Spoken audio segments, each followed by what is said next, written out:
Tonight's story is called Take a Chance, the sweet revised fate of Ophelia Tay Reese, a cozy bedtime story made just for you. My dear dreamer, hello. You've done enough today. It's time to loosen your shoulders, unclench your heart, and rest in the quiet space where stories begin. Tonight's story is about rewriting the ending, about love, choice, and the gentle power of healing. It's called Take a Chance, the sweet revised fate of Ophelia Tay Reese. So take a deep breath. Let the day fall away. Let every sound soften around you. The world will wait. The story will not rush you. It will keep watch while you drift into the softest kind of peace. Now, let's begin. There's a kind of summer that never cools, not even when the sun goes down. That was the summer Ophelia Tay Reese lived inside a song, though the world only knew her as Tay. Her name was stitched into posters, her smile rehearsed until it shone, and every melody carried a piece of her she no longer recognized.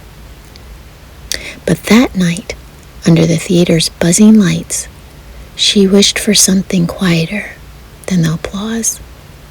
A mere valet stood beside her, handsome, gifted, dangerous in the way beautiful storms are. He kissed her temple just before they stepped out into the glare. "Smile, baby," he said.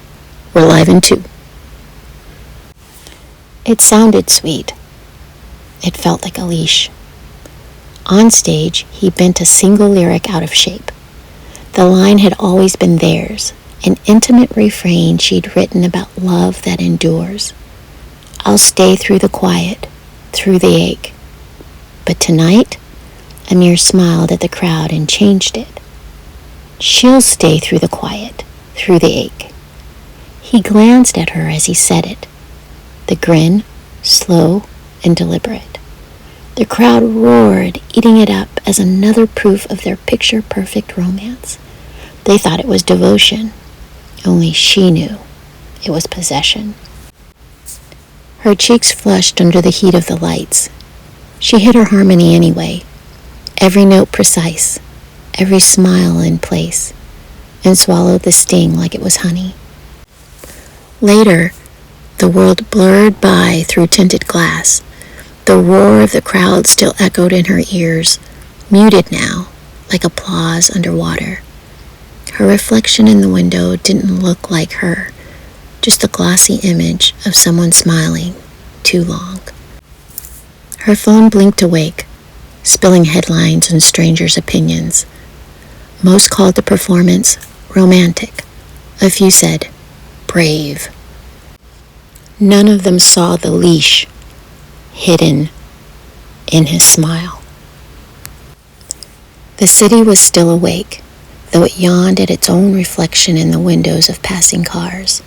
Inside one of them, Tay Reese let her forehead rest against the cool glass and watched the lights smear into ribbons.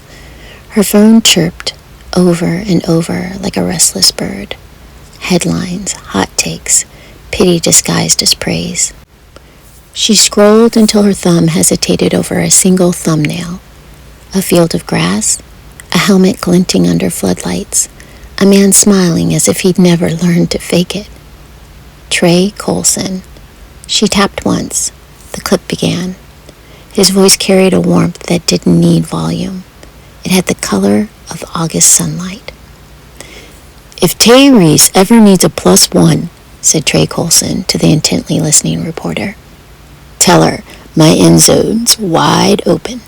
He chuckled, then added, almost as an afterthought, "If I were lucky enough to stand beside someone like Tay Reese," Tré said, "I'd never make her stay through the ache just to prove she could." The reporter laughed, missing the weight of it, but Tay didn't. The words hit her like sunlight through a crack in the blinds. small, honest, and impossibly kind. A quick, startled sound escaped her, half breath, half laugh. It startled even her driver, who caught her eyes in the mirror and smiled before politely looking away. She played the clip again, not for the joke, for the grace inside the truth. By the third replay, she was whispering, "What am I doing?" and smiling into the dark. She wasn't replaying it for the words anymore, but for the warmth in his voice, the steady, human warmth she hadn't realized she'd been missing. For a heartbeat, she felt lighter, almost foolishly so. The ache Amir had left behind loosened by a thread, as if one moment of uncalculated kindness had tugged the knot just enough to make room for air. Outside, the freeway unspooled towards the hills. Inside, her world, once so crowded, felt suddenly spacious, like a song with fewer instruments, but a clearer melody. At home, the air smelled faintly of jasmine and rain on concrete. Tay dropped her keys into a bowl and toed off her heels, the way you do when you finally stop pretending the night was fine. Her father had called 3 times. Each voicemail was a different flavor of control, concern, disappointment, strategy. She didn't listen to the last one. Instead, she made tea, the kind her vocal coach swore kept the throat soft. Pour, pause, breathe. She sat on the sofa with the mug warming her palms and her phone glowing beside it. The clip waited there, still open, patient. She thought of all the rules she'd been raised to keep. Never text first, never trust strangers, never do anything that can't be spun. Then she thought of how small she'd felt on that stage and how big the laugh in the car had been. Her thumbs hovered. "Thank you for the kindness," she typed. Deleted it. "Hi, I'm not supposed to message you." Deleted that too. Finally, she wrote, "Your interview made a long day gentler." And for once, she didn't ask permission from the invisible committee in her head. She pressed send. The message left, soft as a sigh. For a moment, nothing happened. The apartment hummed, the refrigerator, the rain, her heartbeat. Then the phone blinked again. Not a text, a voice memo. She hesitated, then played it. "Hey," the voice said, warm, a little shy. "Didn't think you'd actually hear that clip, much less write. If you ever need a +1 for something that isn't a gala, I make a decent diner coffee date. No pressure, though. I'm good at no pressure." She listened twice, maybe 3 times. By the end, her smile had settled somewhere, quiet and sure. She typed one more line. "Tomorrow, noon, Bluebird Diner. No entourage, just coffee. Send." Outside, the rain eased into a hush. Inside, something in her finally followed suit. It wasn't rescue. It was choice. And choice, she remembered, was the way out of the river. Morning arrived like a polite guest. Soft knock of light against the blinds. Scent of rain gone to steam. Tay dressed without hurry. Jeans, a sweater the color of frothy milk, a ball cap she'd bought years ago at a gas station because obscurity sometimes came in cotton. The city outside had that after-storm shine, everything rinsed and new. She drove with the windows half down, hair in the wind, letting the air feel her face instead of the cameras. The Bluebird Diner sat at the edge of a parking lot, painted with puddles. Neon signs still humming from the night before.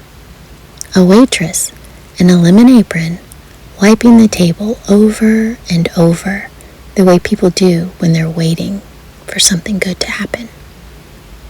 Inside smelled of maple syrup, burnt coffee, and someone's country playlist turned down too low to offend.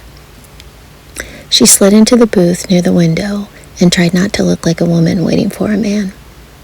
But when Tré Colson walked in, the bell above the door gave her away anyway. He was taller than she'd expected, broader in the shoulders, softer around the eyes.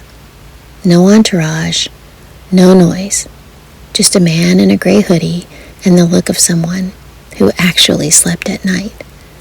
He smiled when he saw her, and it wasn't a performance. "Hey," he said, a word that landed like a blanket thrown across cold knees. "Hey," she echoed, and found herself meaning it. They ordered 2 coffees, 1 stack of pancakes, to share, though he would end up eating most of them and apologizing for it twice. Between bites, their words came easy. Not the sparkling kind that belong on late-night talk shows, just the kind that happen between 2 people who are tired of pretending they're fine. She told him about the endless tours, how songs could be cages if you weren't careful. He told her about his bus rides through states that looked the same until you noticed the color of the dirt. When she laughed, he looked at her the way some people look at sunlight through the leaves. Awed, not greedy. At one point she asked, "Do you ever get used to people thinking they know you?" He stirred cream into his coffee, slow. "I stopped trying to fix what they think," he said. "Now, I just try to be kind enough that the truth shows through." Kind enough that the truth shows through. The words folded themselves neatly into her memory, already glowing at the edges. Outside, a boy in a team hoodie pressed his nose to the glass, saw Tré, and waved. Tré waved back. The boy ran off laughing. It struck Tay how easy kindness was for him, like breathing. "Is your family close?" she asked. He grinned. "Too close sometimes. You'll meet them. They travel in packs." "You say that like it's a threat." "It's a promise," he said, and she felt the smile reach the small hidden parts of her heart that hadn't thawed in years. When the check came, he didn't make a show of paying. He just reached for it, calm and certain, like a man raised to take care of the moment. She opened her mouth to protest, but he shook his head. "Let me," he said softly. "You can get the next smile." Something in his tone made the air shift, as if tomorrow had already started, right there between them. They stepped outside together, the bell above the door giving a small farewell. The parking lot smelled of pancakes and sun on wet asphalt. For a moment, neither of them spoke. The air felt like the pause between verses, quiet, full, waiting. She started to thank him for breakfast, for the laughter, for making something ordinary feel safe again, but the words tangled themselves shyly behind her smile. Tré opened her car door instead. "Old habit," he said, half apology, half grin. "My mom'd haunt me if I didn't." Tay laughed. "Well then, better keep her happy." He waited while she slid in and fastened her seatbelt, not rushing, not crowding, just steady, like the way morning light stays until you notice it. When she was settled, he rested his hand lightly on the frame of her open window. "Text me when you get home," he said. "Just so I know you made it." "I will." He smiled once more, a quiet thing that sometimes felt like a promise. Only then did he step back, giving a small wave as she pulled away. In her rearview mirror, she saw him standing there, hands in his pockets, watching to be sure the world stayed kind to her, until distance turned him into a blur of sunlight and shadow. And for the first time since the world had learned her name, Tay felt seen, not for the noise around her, but for the truth beneath it. Autumn arrived the way it always does in the South, slowly, like someone lowering the dimmer switch on the sky. Mornings came with the smell of cedar and wet leaves, and Tay began to breathe a little easier, as if the cooler air carried permission. She and Tré didn't rush things. They traded messages, small ones that fit between their lives, pictures of cricket pancakes, voice notes of her humming unfinished melodies, and a photo of his niece's drawing labeled Uncle Tree. Each exchange was simple, but the days grew softer around them because of it. When her schedule allowed, she'd drive the hour to Monarch Stadium, where the stands rose like steel mountains, filled with thunder and light. It was nothing like the small town fields where she'd grown up near. This place breathed money and magnitude, but somehow, when Tré was out there, it felt human again. The first time she came, she wore a hoodie and sunglasses, hoping no one would notice. By halftime, a grandmother with a foam finger had already pressed a cup of cocoa into her hands and called her sweetheart. It was the first time she felt anonymous and adored, all at once. When the whistle blew, Tré jogged toward the sideline, helmet tilted back, scanning the stands. Thousands of faces, cameras, noise, and then he found her. One hoodie, one quiet smile, eyes steady on him like a secret. He lifted a hand, small, quick, for her alone. And though 50,000 people cheered, Tay felt as if the whole stadium had gone still. It wasn't a headline moment. It was something better, a secret that belonged to only them. Later, he took her to his parents' house. Red brick, porch swing, pumpkins on every step. Inside, chaos and kindness wrestled for space. Kids chasing a golden retriever, his mother waving a wooden spoon, his brother teasing, music low and old from a kitchen radio. Tay helped set the table, careful not to spill gravy on her sweater, and listened to the stories that didn't need fame to be worth telling. When someone passed her the rolls, she realized her cheeks hurt from smiling. After dinner, they all drifted to the backyard.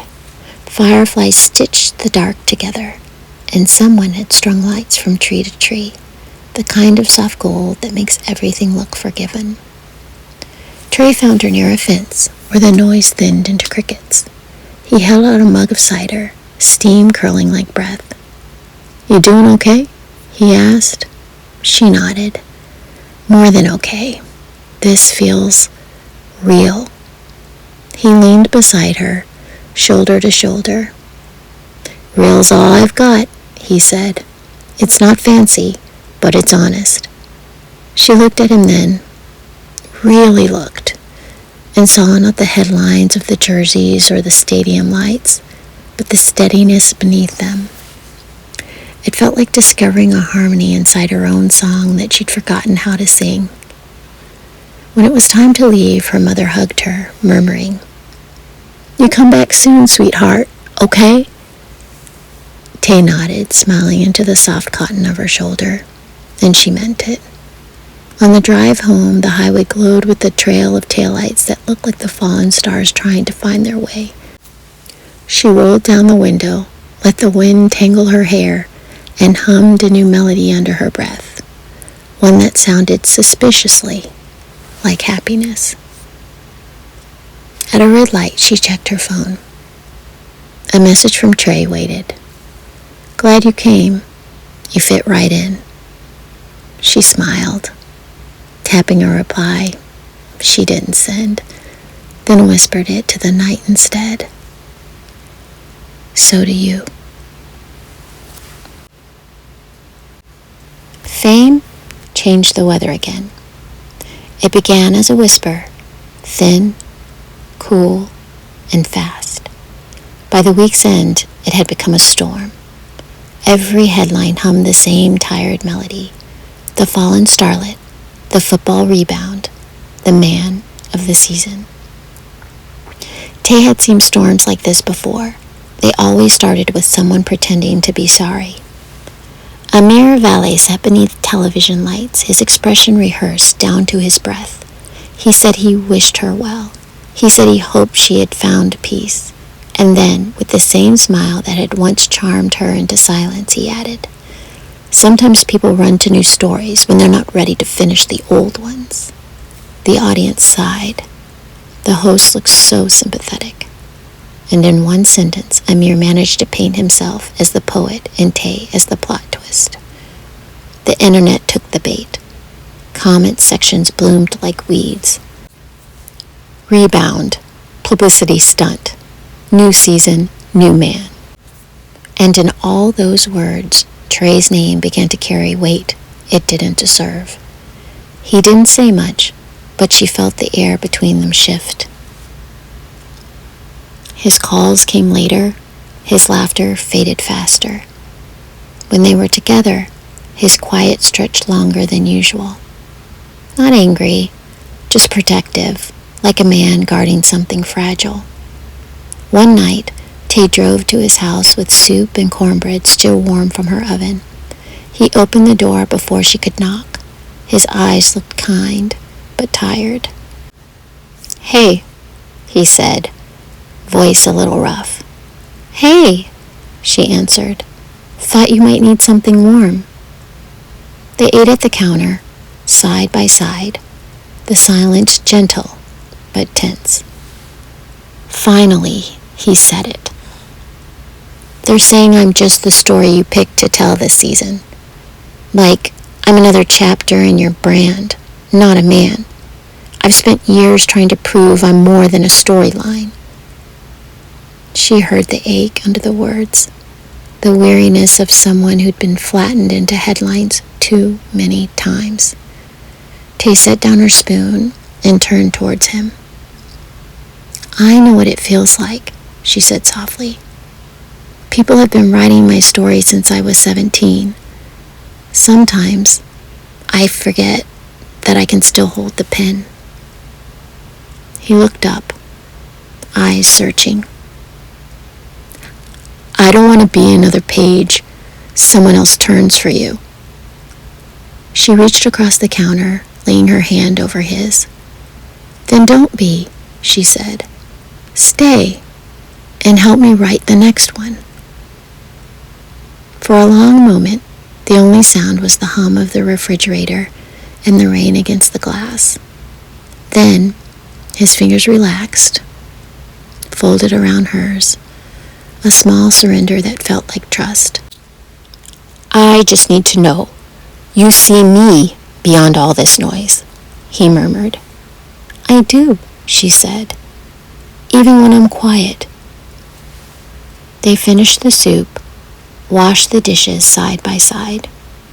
He walked her to her car, waited until the taillights disappeared down the street, and for a few hours the storm outside seemed to soften. But Amir wasn't finished. He never was.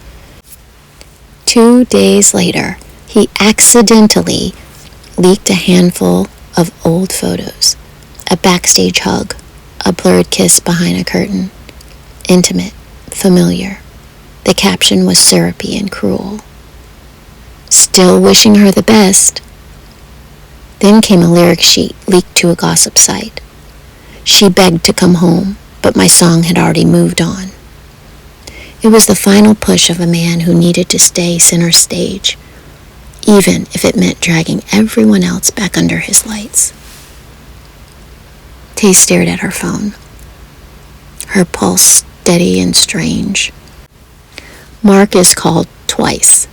Her publicist sent 3 messages with the word damage control. She ignored them all. And then she called Amir herself. He answered quickly, sweet as poison. "Tay," he said, "you sound upset." "You don't write songs," she told him. "You write cages." And before he could answer, she ended the call. The relief that followed was so pure, it almost hurt. That weekend, the team benched Tré for focus. The press called it discipline. She heard it as punishment. She went to the game anyway. No glam, no entourage. Just Tay in jeans and his jersey. His name, his number, bold and bright under the cold sky. No curtain left to hide behind. No apology in her stride. The crowd turned like a tide when they saw her walk in. Some gasped, others smiled. An older woman near the aisle pressed a paper cup of cocoa into her hands. "You're a brave one, honey," she said. Tay laughed softly. Just a girl who knows who she's cheering for.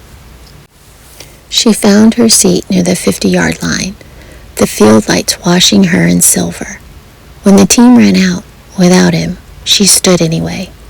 Hands high, voice clear, calling his name into the chill. Not for pity, for truth. Because he wasn't her headline for a season. He was her forever.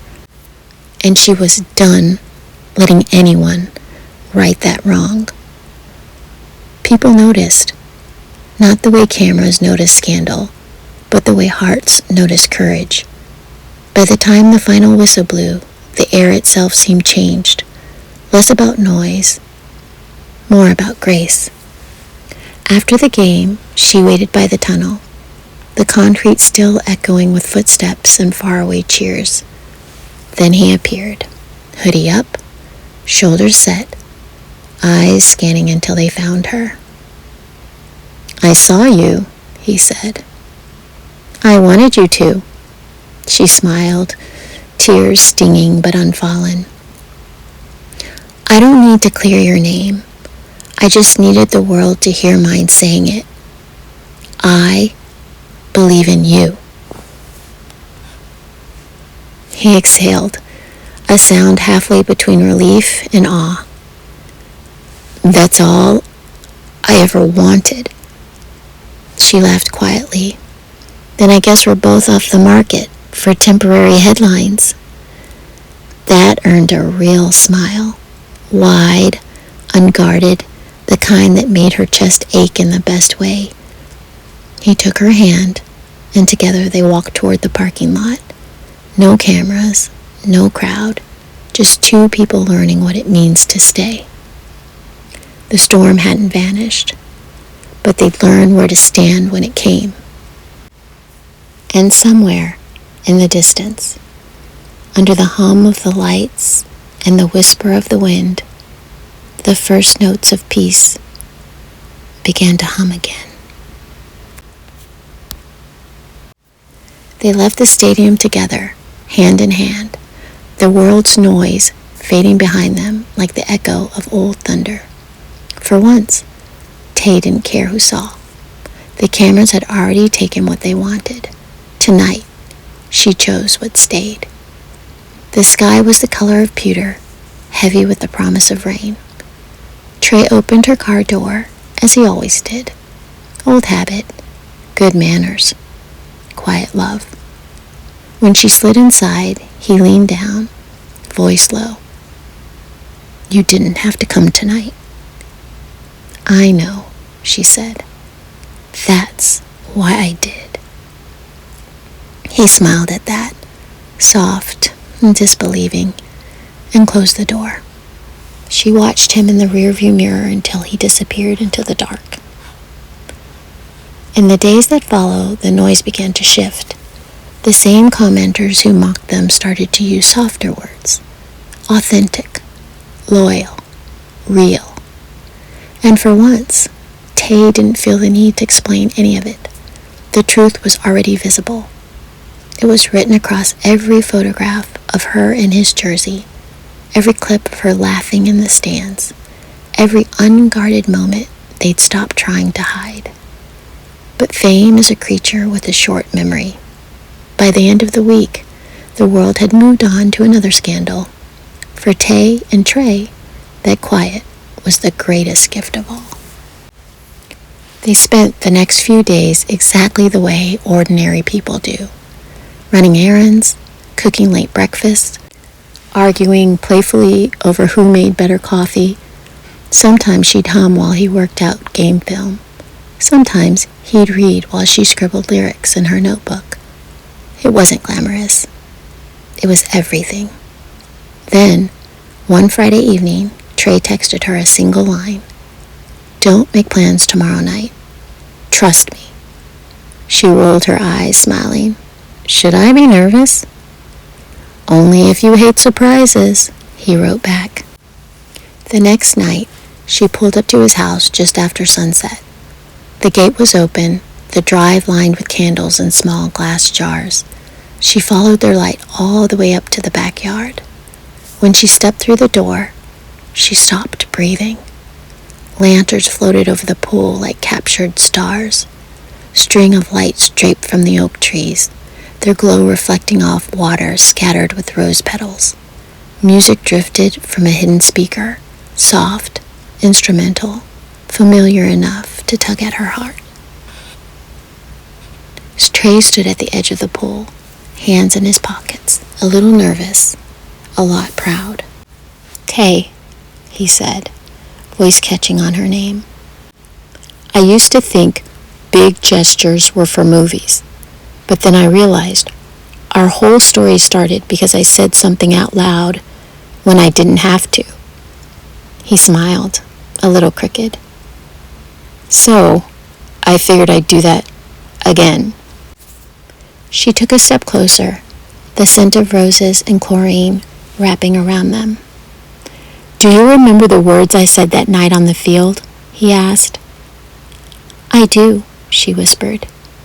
"You told the world you wanted to win a heart." He nodded. "Still true, just not in the way the crowd thought. I wasn't trying to win you like a game. I was trying to show you that love doesn't have to hide." She felt her eyes sting. "Tré." He laughed softly, almost shy. "Look up," he said. She tilted her head. Above them, the night sky shimmered, and then began to move. Tiny lights rose from behind the trees, climbing higher and higher until they formed words across the dark. "Take a chance." Her breath caught. The words glowed for a moment, then shifted, reforming slowly into a second message. "No rescue, just choice." Tay covered her mouth, tears spilling before she could stop them. "You didn't," she whispered. "I did," he said. "Because that's what you taught me. Love isn't saving somebody, it's standing beside them and choosing to stay." She crossed the distance between them, heart racing, light and shadow flickering across their faces. "You think this is going to make me fall even harder for you, don't you?" He grinned. "That was the plan." Then quieter. "Tay Reese, will you keep choosing me every day, even when it's not easy?" Her laugh came out shaky and bright. "I already am." She kissed him, slow and sure. And the crowd in the stadiums of her memory finally went silent. They stood there for a long moment, the sky above them glowing with fading words and invisible applause. When the last drone light winked out, Tré wrapped his arms around her and whispered, "Still want to see what I've been working on in the backyard?" She raised an eyebrow. "Should I be scared?" He only smiled. "Not unless you hate roses." He took her hand, leading her toward the pool. Its surface glimmering, petals drifting across it like small red stars. And there, with the sky still warm from his words, the rest of their story waited. The backyard glowed like a dream remembered.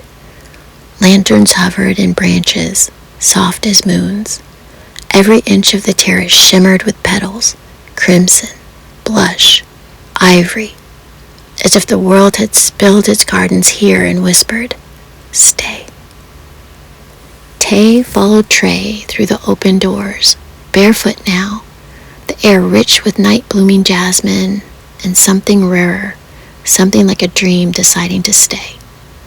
He turned toward her, nervous and radiant, the golden light from the pool catching his eyes.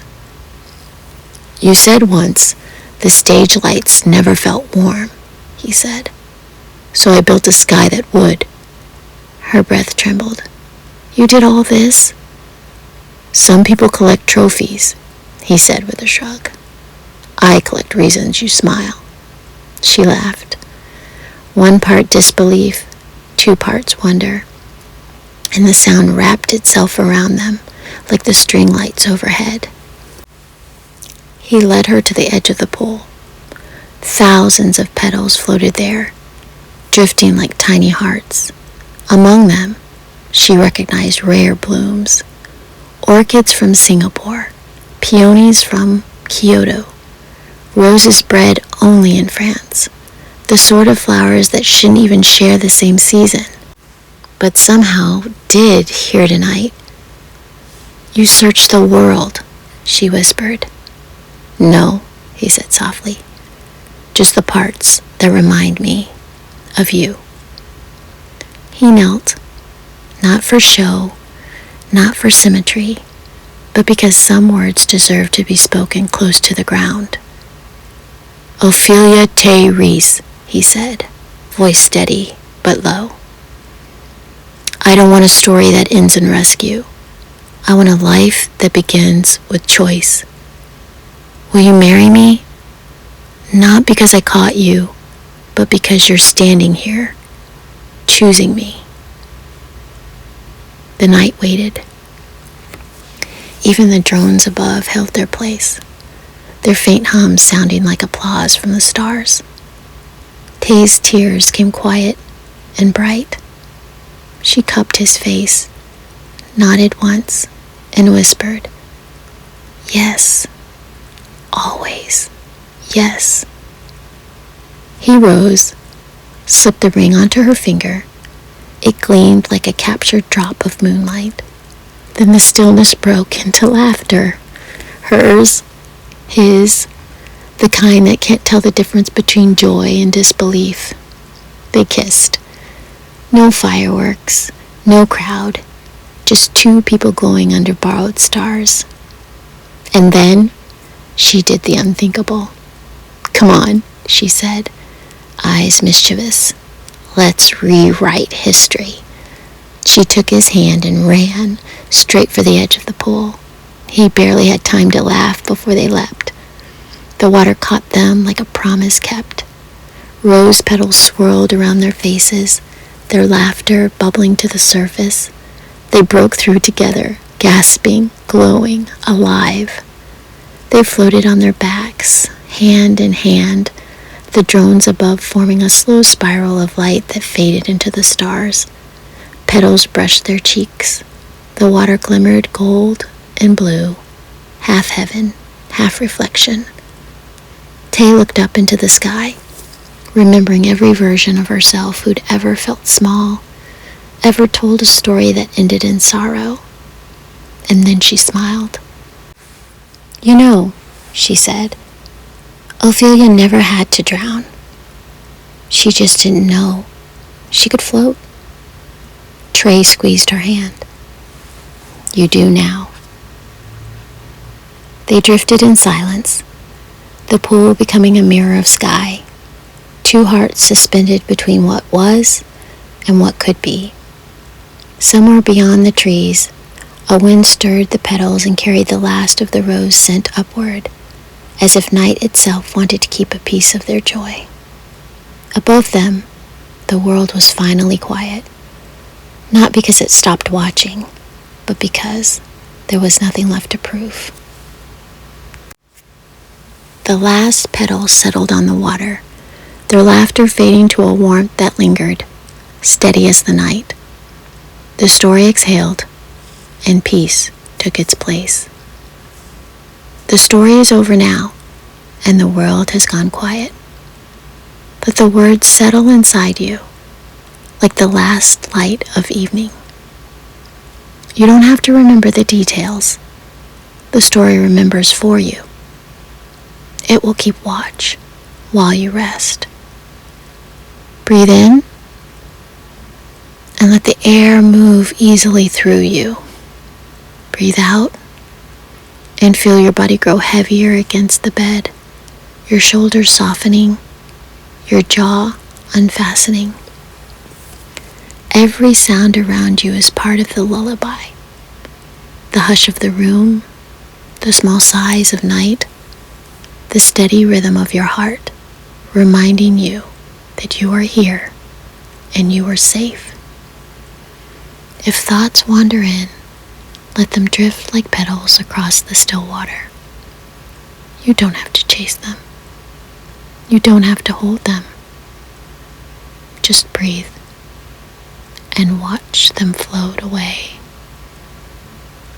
The night is kind. It waits for nothing, asks for nothing. It only wraps you in its quiet promise that rest is allowed and peace belongs to you. Sleep now. You are safe. You are loved. The story keeps watch while you drift, and when you wake, the morning will already be smiling your way. You have been listening to Nicki Woo Cozy Stories, written by Nicole T. Woodard. May your dreams be gentle and your sleep be deep.